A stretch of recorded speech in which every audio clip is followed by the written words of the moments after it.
Boa noite, queridos companheiros, como estão? Como foi o vosso mês de agosto, não é? E metade de setembro, eu lembro que o nosso último estudo foi no dia 27 de julho e, portanto, estamos quase a fazer 2 meses. 2 meses foi necessário nós pararmos por diferentes razões, mas também para descansarmos um bocadinho todos em termos de dinâmicas energéticas, digamos assim, não é?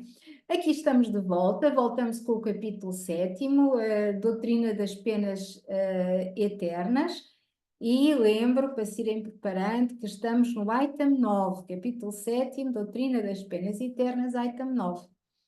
E vamos continuando o nosso estudo do livro do Céu e do Inferno, não é? Que é um livro muito importante, não é um livro muito estudado, mas eu recordo que para a base de toda a espiritualidade, independentemente da linha, porque lá no plano espiritual, lá, aqui, nós somos espíritos, nós temos a mania de dizer lá, mas não, isto é tudo aqui, é tudo aqui. Não há divisões nenhumas, não há divisões religiosas, não há divisões de espécie nenhuma. E nós aqui neste plano é que temos essa ideia de fazer estas divisões todas. Os estudos dos livros de Kardec são a base para qualquer estudo na área espiritual. Porquê?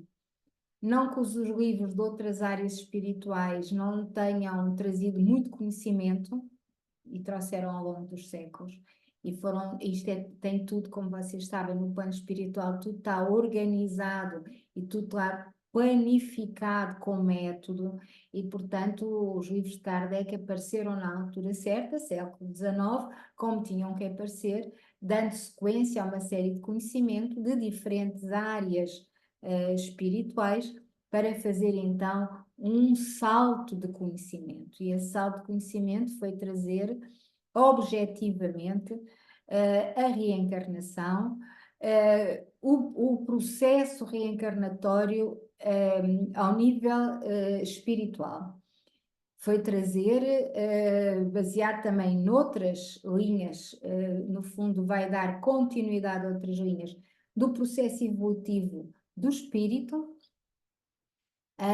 e como é que os processos se passam na prática entre mundos, que é uma coisa que não existe com facilidade noutras linhas, existe com outros termos, com outras nomenclaturas, com outros nomes, mas os livros de Kardec vêm acrescentar muito a esse conhecimento. E a seguir aos livros de Kardec vêm todos os livros do século XX, inícios, meados e final do século XX, alguns agora também do século XXI, mas os livros de Chico e dos companheiros da egrégora de Chico Xavier vieram complementar todos estes livros de Kardec. Isto é importante dizer, para chegarmos aqui ao Céu e ao Inferno. O Céu e o Inferno é um desses livros que, numa linguagem muito século XIX, vem alertar-nos para uma série de problemas, uma série de questões, vem destruturar e desmontar verdades e crenças que durante séculos foram divulgadas entre os homens, entre várias religiões, a questão do céu e do inferno, a questão do bem e do mal, e aqui a questão das penas eternas ou não, e todos estes temas que Kardec nos traz, vem nos obrigar a pensar, a desmontar crenças limitantes e a mostrar-nos de novo que o espírito é livre, e que as crenças só servem para limitar o espírito no seu desenvolvimento e no seu crescimento. Mas para que o espírito seja completamente livre, é preciso haver conhecimento, é preciso haver fundamentação, é preciso haver, é como as árvores sem raízes caem, é preciso haver raízes que sustentem a liberdade que nós queremos, porque uma liberdade consciente é diferente de uma libertinagem, e é diferente de uma liberdade inconsciente. E uma libertinagem, uma liberdade inconsciente, nós ficamos ao sabor de várias vibrações menos positivas e que em nada vão contribuir para a nossa evolução. E, portanto, é bom que nós consigamos fazer esta distinção. Ora bem, foi uma introdução um bocadinho longa, não estava a pensar introduzir tanta coisa, mas vamos lá, é porque foi importante. Vamos nos preparar para fazer uma respiração, acalmar a nossa mente e o nosso espírito. Já sabem, respirem 3 vezes. Em cada inspiração, retenham e contem até 3. Em cada expiração, retenham e contem até 3. E assim, calmamente, vão aliviando a vossa mente, vão aliviando o vosso espírito e vão se preparando para trabalharmos em nós mesmos, no nosso interior, na nossa consciência, trabalharmos com o nosso próprio espírito que anseia por tanta luz e por tanta paz. Amado Pai Celestial, de luz, de paz e de bondade, Pai de eterna misericórdia, gratidão imensa por termos voltado a este estudo. Gratidão por tudo o que já sabemos, que é tão pouco, e tudo aquilo que vamos aprendendo diariamente convosco, com todos os vossos mentores e guias, através das intuições, através das percepções, através das comunicações que nos incutem sempre ao estudo, à prática do que aprendemos, à meditação, para cimentarmos o conhecimento dentro de nós mesmos.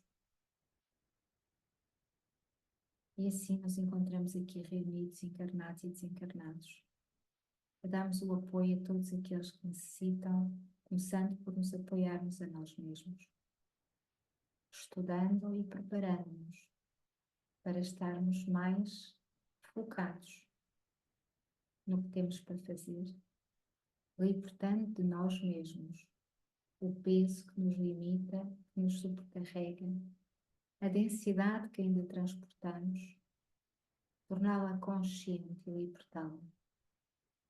Vos pedimos que fiquem connosco, mentores e guias, amado Mestre Jesus, sobre a égide maior dessa luz maravilhosa, enorme e divina, é o nosso Pai Celestial. E que assim seja, porque assim já é. Queridos companheiros, vamos então abrir os nossos livros do Céu e do Inferno, no capítulo 7º, Doutrina das Penas Eternas, item 9. Diz-nos então Allan Kardec: quanto o homem é lento em se desfazer dos seus preconceitos, dos seus hábitos e das suas primitivas ideias. E aqui, nesta introdução, nesta frase introdutória, nós vamos já lembrar-nos do que acabámos de falar, as nossas crenças limitantes. 40 séculos nos separam de Moisés, e nossa geração cristã ainda vê traços de antigos usos bárbaros, consagrados ou pelo menos aprovados pela religião atual. Foi preciso o poder da opinião dos não ortodoxos, daqueles que são olhados como heréticos, para dar um fim às fogueiras e fazer compreender a verdadeira grandeza de Deus. Mas na falta das fogueiras, as perseguições materiais e morais estão ainda em pleno vigor. Tão enraizada está no homem a ideia de um Deus cruel. Alimentado por sentimentos que lhe foram incutidos incessantemente na infância, pode o homem admirar-se de que o Deus que lhe apresentam como honrado por atos bárbaros condene as torturas eternas e veja sem piedade os sofrimentos dos condenados? Isto foi escrito no século XIX, não é? Nós estamos no século XXI, quase 200 anos depois. E o que é que nós temos? Parece que está a ser escrito hoje, verdade? Continuamos com guerras religiosas, continuamos com guerras de poder, continuamos com guerras de ego, continuamos com guerras do orgulho e do egoísmo, continuamos com guerras disfarçadas nas críticas, nas invejas, nas maldicências do dia a dia. E depois, à noite, oramos por um mundo de paz. E é verdade o que aqui nos diz Kardec. A barbárie ainda está inculcada em nós, em todos nós, de uma forma maior, de uma forma mais pequena. Mas está tudo certo, porque nós estarmos aqui a estudar estas matérias é um indicativo claro de que nós já reconhecemos em nós estas questões que ainda temos em nós e que queremos, pela nossa vontade e pela nossa fé, exorcizar de nós mesmos, tirar de nós mesmos todas estas barbáries que ainda existem, não é? Mas reparem, 200 anos, e quando nós abrimos um telejornal, o que é que nós vemos? Autênticas fogueiras, literalmente falando, nos fogos que lavram por Portugal, por Espanha, pelo Brasil, pelos Estados Unidos e por todo o lado no mundo. Fogos acidentais? Na maioria não. Todos eles têm a mão humana. E muitos deles têm a mão humana usando drones, usando tecnologias. Com que objetivo? Com o objetivo material, puro e duro. E quantos morrem? E quantos animais morrem? E quantos irmãos nossos ficam sem os seus bens, sem os seus aprovisionamentos na agricultura para o inverno que se avizinha? Mais barbárie que isto era difícil. E não estamos a falar das guerras de poder, de grande magnitude que estão a ocorrer em todos os cantos do mundo. Nós sabemos que é necessário, de alguma forma, porque o mal tem que ser eliminado. E esse mesmo mal sabe que já perdeu a guerra para este planeta, mas é tal e qual como um animal enfurecido. Quando se sente encurralado, é quando estrabucha mais, certo? Portanto, vamos orar e vamos estar conscientes destas situações, vamos percebendo o que é que está a acontecer, mas vamos estando conscientes de que o bem e a luz estão a vencer e vão vencer de certeza absoluta. Assim nos diz a espiritualidade. E continua Kardec. Sim, são filósofos ímpios, segundo alguns, que se escandalizam ao ver o nome de Deus profanado por atos indignos dele. Foram eles que mostraram aos homens em toda a sua grandeza, despojando das paixões e das baixezas humanas que uma crença não esclarecida lhe atribuía. A religião ganhou em dignidade o que perdeu em prestígio exterior, porque se há menos homens ligados à forma, existem em maior número os que são mais sinceramente religiosos pelo coração e pelos sentimentos. E aqui Kardec nos vem dizer que se há menos pessoas ligadas às religiões, que são as formas, os dogmas, as crenças limitantes, há muito mais homens ligados pelo coração e pelos sentimentos. Ele aqui diz religiosos, porque no século XIX não podia dizer de outra maneira, certo? Mas podemos interpretar este religioso como espiritualistas, espirituais, ligados ao espírito, ligados à luz. Mas ao lado daqueles quantos existem que, detendo-se na superfície, foram conduzidos à negação de toda a providência, por não terem sabido colocar com discernimento as crenças religiosas em harmonia com o progresso da razão humana. Fizeram nascer entre uns o deísmo, que nós já estudámos e que aqui em rodapé está bem explicado que é um sistema ou atitude de que, rejeitando todas as espécies de revelações divinas e, portanto, o ensinamento e a prática de qualquer religião organizada, aceitam todavia a existência de um Deus destemido de atributos morais e intelectuais. Portanto, não é bem assim que também se interpreta a luz maior, não é? Fizeram nascer entre eles o deísmo, como eu dizia, entre outros a incredulidade absoluta e entre outros o panteísmo. E aqui em rodapé diz-nos que o panteísmo é uma crença que identifica Deus e o mundo, doutrina segundo a qual só o mundo é real, sendo Deus a soma de tudo quanto existe. Portanto, há um bocadinho ao contrário, certo? Tudo quanto existe é que é obra de Deus, portanto, não é bem a mesma coisa. Isto quer dizer que o homem fez a si mesmo Deus por não ver um suficientemente perfeito. Portanto, há aqui nitidamente más interpretações, inversão de papéis, e o homem, no seu orgulho desmedido e na sua sede de poder, interpreta-se a si próprio como Deus. O que também é muito conveniente, convenhamos, em termos das filosofias e das posturas materialistas que nós hoje assistimos no mundo, não é? Nós hoje vimos os homens a agirem como se fossem Deus, a usarem e abusarem da mãe terra, a usarem e abusarem dos recursos naturais, de outros seres vivos e de outras pessoas. Nunca existiu tanta escravidão como hoje. E vocês, se olharem para o mundo, veem que com a ilusão do trabalho remunerado, podia ser uma coisa muito boa e muito positiva. Nós hoje temos autênticos escravos, não é?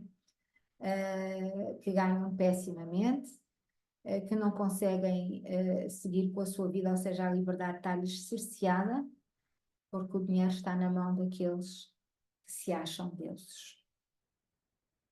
Ora bem, para fazermos aqui o comentário desta nossa leitura de Allan Kardec, eu trouxe-vos um livro que eu não sei se tem, intitulado Estante da Vida. Foi um livro psicografado por Francisco Cândido Xavier e foi ditado pelo irmão X. E é irmão X porque, devido a um processo legal que a família deste nosso irmão colocou para não querer que o nome dele estivesse ligado aos livros que ele ia ditando. Eu agora tive aqui uma branca, estava aqui a ver se eu me lembrava do nome dele, mas eu entretanto já me lembro e já vos digo alguma coisa. Ora bem, vamos lá. Portanto, deste livro é o item 9, que é uma lenda que eu vou partilhar convosco, que é uma lenda intitulada A Lenda do Poder, e esta lenda não foi, esta lenda, falta-lhe aqui um pedaço que ele mesmo não partilhou, mas daquilo que está partilhado eu vou ler para vós. Cruza perfeitamente com aquilo que tivemos a falar e vocês depois me dirão se sim ou não. Quem tiver o livro Estante da Vida, item 9. A Assembleia intitula-se Lenda do Poder. A Assembleia Familiar comentava a difícil situação dos espíritos revoltados que se habituam ao azedume crónico por vasta fieira de encarnações sucessivas, quando João de Cotchana, experimentado instrutor de cristãos desencarnados nas regiões da Bulgária, contou-nos entre sensato e otimista. Portanto, é um irmão nosso, instrutor do plano espiritual de Macónia, que está sobre a Bulgária, ou estava nesta época. Temos nós a antiga lenda que adaptarei ao nosso assunto para a devida meditação.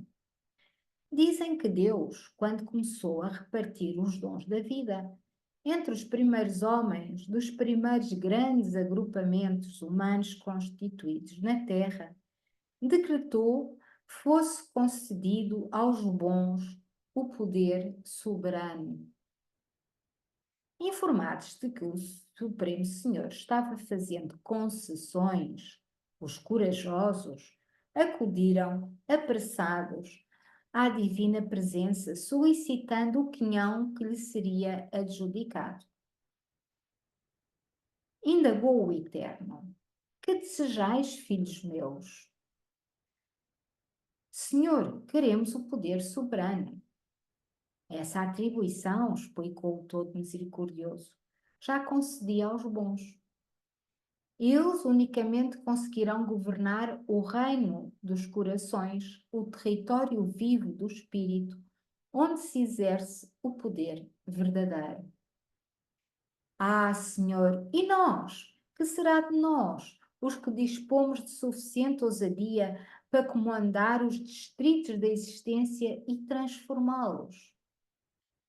Não posso revogar uma ordem que expedi, observou o Omnipotente. Entretanto, se não vos posso confiar o poder soberano, concedo-vos um cargo dos mais importantes, a autoridade. Ide em paz. Portanto, o Todo-Poderoso aos bons concedeu o poder supremo e aos corajosos designou a autoridade. Espalhou-se a notícia e vieram os intelectuais ao trono excelso. O Todo-Poderoso inquiriu quanto ao propósito dos visitantes e a resposta não se fez esperar. Senhor, aspiramos à posse do poder soberano. Impossível. Essa prerrogativa foi concedida aos bons. Só eles lograrão renovar as outras criaturas em meu nome. E porque os intelectuais perguntassem respeitosamente com que recurso lhe seria lícito operar, Deus entregou-lhes o domínio da ciência. Vem então a vez dos habilidosos. Com vasta representação, surgiram diante do Pai e, como fossem questionados quanto ao que pretendiam, responderam veemente: Senhor, suplicamos para nós o poder supremo. O Todo-Poderoso relacionou a impossibilidade de atender, mas deu-lhes o engenho. Depois acorreram os imaginosos ao sagrado recinto e esclareceram que contavam para eles com a mesma cobiçada atribuição. O todo amoroso respondeu pela negativa, afetuosa. No entanto, brindou-os com a luz da arte. Logo após, os devotados chegaram ao augusto cenáculo e rogaram igualmente se lhes conferisse a faculdade de mando e recolheram a mesma recusa em termos do extremado carinho. Contudo, o todo misericordioso outorgou-lhes o talento bendito do trabalho. O trabalho foi entregue aos devotados. Em seguida, os revoltados, que não procuravam senão defeitos e problemas transitórios na obra da vida, os problemas e defeitos que Deus sanaria com o apoio do tempo, de modo a não ferir os interesses dos filhos mais ignorantes e mais fracos, compareceram perante o Supremo Doador de todas as bênçãos e, em vista de se mostrarem com agressiva atitude, a voz do Pai se fez mais doce ao perguntar-lhes: Que desejais, filhos meus? Os revoltados retrucaram duramente: Senhor, exigimos para nós o poder soberano.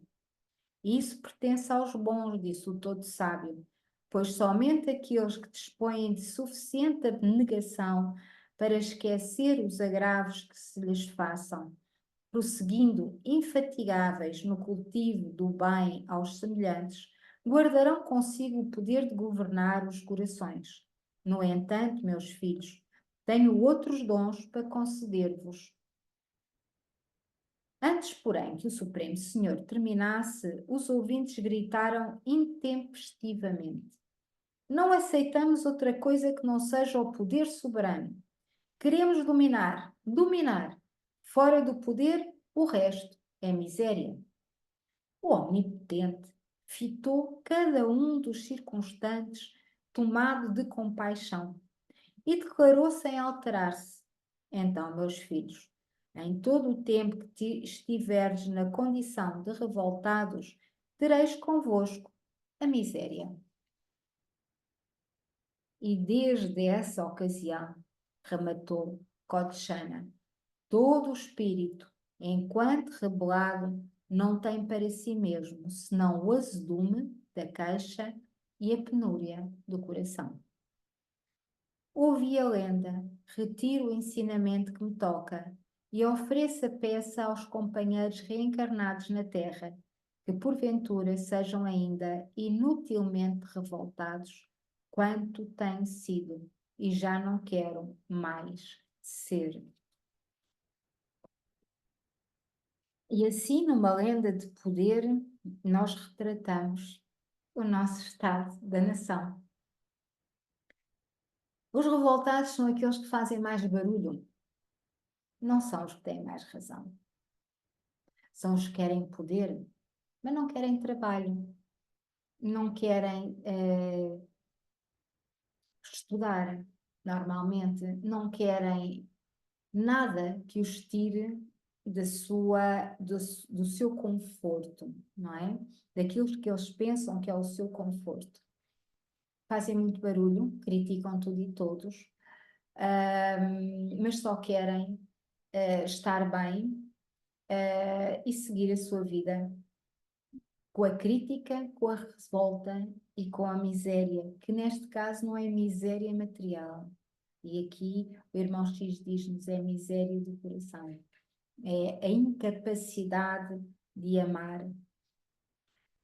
Quando nós nos revoltamos e estamos numa postura tão negativa, como seja a raiva, a crítica, a maldicência, a contestação, o oportunismo, o usufruto daquilo que não é nosso, e isto em ligação com aquilo que já falámos no estudo de hoje, nós não conseguimos ver mais nada para além do imenso umbigo que temos no egoísmo e no orgulho, não é?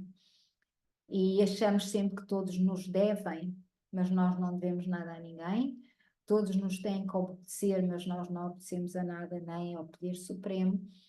E que temos que ser duros e temos que ser frios e sem emoção, porque só assim somos respeitados.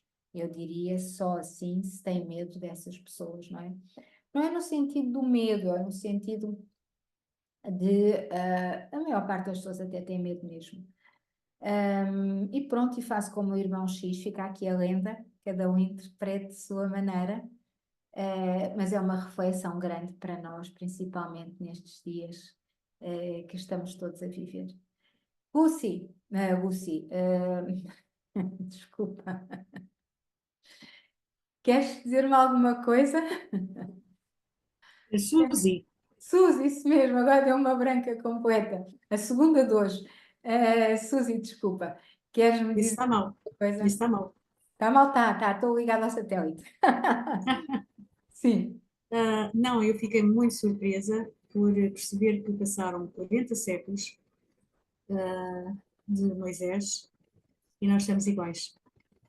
E na verdade o que se vê hoje, ainda ontem eu comentava com o meu filho sobre uma notícia que estava a dar na televisão, eu disse, isto é do mundo da pedra, do mundo primitivo. Isto é impossível, exatamente. estamos no século XXI. Exatamente. É uma grande ilusão, de facto, porque, enfim, há manipulação, mas é verdade, sim. É isso mesmo. Sim, mas geralmente aquilo que se vê de facto as pessoas não se vê as pessoas evoluídas. Não se vê as pessoas evoluir, mas eu acho que também as pessoas não querem, porque para evoluirmos dá trabalho. Aí está. E às vezes dói. E as pessoas não querem, porque é mais fácil ser de outra forma. Exatamente. Eu pelo menos interpreto assim. É? E estás, eu